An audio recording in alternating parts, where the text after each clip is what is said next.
मैं इस समय सुप्रीम कोर्ट में खड़ा हूं, काली कोट पहन के खड़ा हूं, इसलिए हमको लोग मुझे वकील समझेंगे। मैं हॉस्पिटल में जाके व्हाइट कोट पहन लूं तो मैं डॉक्टर जैसा दिखूंगा।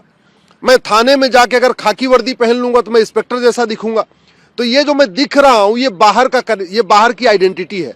एक्चुअल में मेरा कैरेक्टर क्या है ये तो सर्वे करने से ही पता चलेगा। ये मामला हिंदू मुस्लिम का नहीं है, ये मामला भारत की संप्रभुता और विदेशी आक्रांताओं के बीच में है।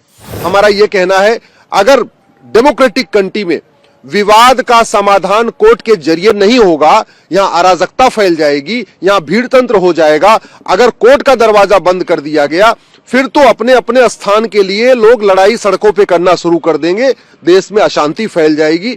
इसलिए जरूरी है इस कानून को खत्म किया जाए। गुंबद बदलने से मंदिर मस्जिद नहीं होता है, मस्जिद मंदिर नहीं होता है। उसके लिए तो बाकायदा सर्वे करना पड़ता है। वैलिडिटी पे आज को सुप्रीम कोर्ट में सुनवाई है।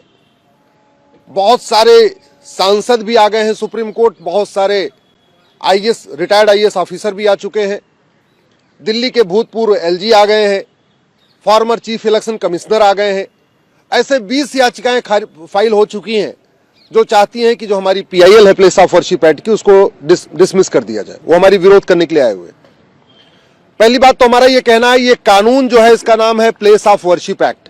ये प्लेस ऑफ प्रेयर एक्ट नहीं है। मंदिर को प्लेस ऑफ वर्शिप कहते हैं और मस्जिद को प्लेस ऑफ प्रेयर कहते हैं। दूसरा, ये कानून कैरेक्टर की बात करता है, आइडेंटिटी की नहीं। ये प्लेस ऑफ वर्शिप एक्ट ये कहता है कि जो कैरेक्टर होगा वो नहीं बदलेगा। हम भी यही कह रहे हैं कि कैरेक्टर नहीं बदलना चाहिए, जो कैरेक्टर है कंटिन्यू रहना चाहिए। लेकिन कैरेक्टर देखने से पता नहीं चलता।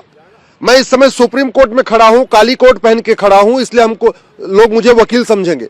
मैं हॉस्पिटल में जाके व्हाइट कोट पहन लूं तो मैं डॉक्टर जैसा दिखूंगा। मैं थाने में जाके अगर खाकी वर्दी पहन लूंगा तो मैं इंस्पेक्टर जैसा दिखूंगा। तो ये जो मैं दिख रहा हूं ये बाहर की आइडेंटिटी है। एक्चुअल में मेरा कैरेक्टर क्या है ये तो सर्वे करने से ही पता चलेगा। हमारा यही कहना है कि जितने भी विवादित स्थान हैं, जिनको विदेशी आक्रांताओं ने तोड़ा है, उसका सर्वे होना चाहिए जिससे उनका कैरेक्टर पता चले। ये मामला हिंदू मुस्लिम का नहीं है, ये मामला भारत की संप्रभुता और विदेशी आक्रांताओं के बीच में है।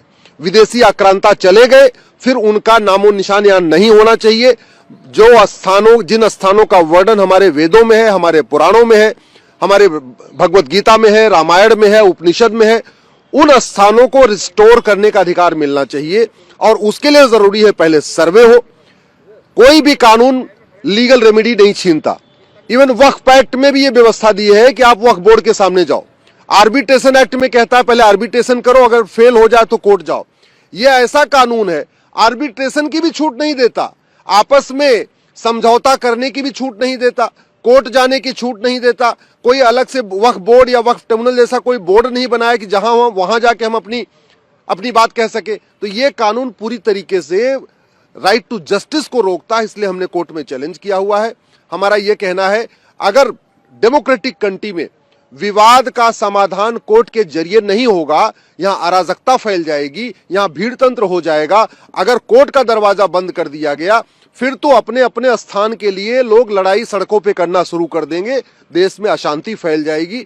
इसलिए जरूरी है इस कानून को खत्म किया जाए और हिंदुओं को भी, जैन को, बौद्ध को, सिख को अपने अपने स्थानों के लिए कोर्ट की लड़ाई करने की परमिशन दिया जाए, वहां का सर्वे कराया जाए। आज की डेट में बहुत लेटेस्ट टेक्नोलॉजी आ चुकी है, राडार टेक्नोलॉजी है, जीपीएस टेक्नोलॉजी है, कार्बन डेटिंग टेक्नोलॉजी है, ऐसे बहुत सारी टेक्नोलॉजी है जहां एक हफ्ते के अंदर पता किया जा सकता है कि जो स्ट्रक्चर है उसका फाउंडेशन कब बना, उसकी दीवार कब बनी, उसका गुंबद कब बना। फाउंडेशन, गुंबद बदलने से मंदिर मस्जिद नहीं होता है, मस्जिद मंदिर नहीं होता है। उसके लिए तो बाकायदा सर्वे करना पड़ता है। इसलिए हमारा ये कहना है ये कानून खत्म होना चाहिए और सभी हिंदुओं को अपने पौराणिक स्थलों को रिस्टोर करने के लिए कोर्ट का दरवाजा खुलना चाहिए। नमस्कार, मैं हूं मानक गुप्ता। अगर आपको हमारा ये वीडियो पसंद आया हो तो इसे लाइक और शेयर जरूर करें और हाँ, हमें सब्सक्राइब और फॉलो करना ना भूलें ताकि आप देश और दुनिया की कोई खबर मिस ना करें। तो जुड़े रहिए हमारे साथ और देखते रहिए न्यूज़ 24।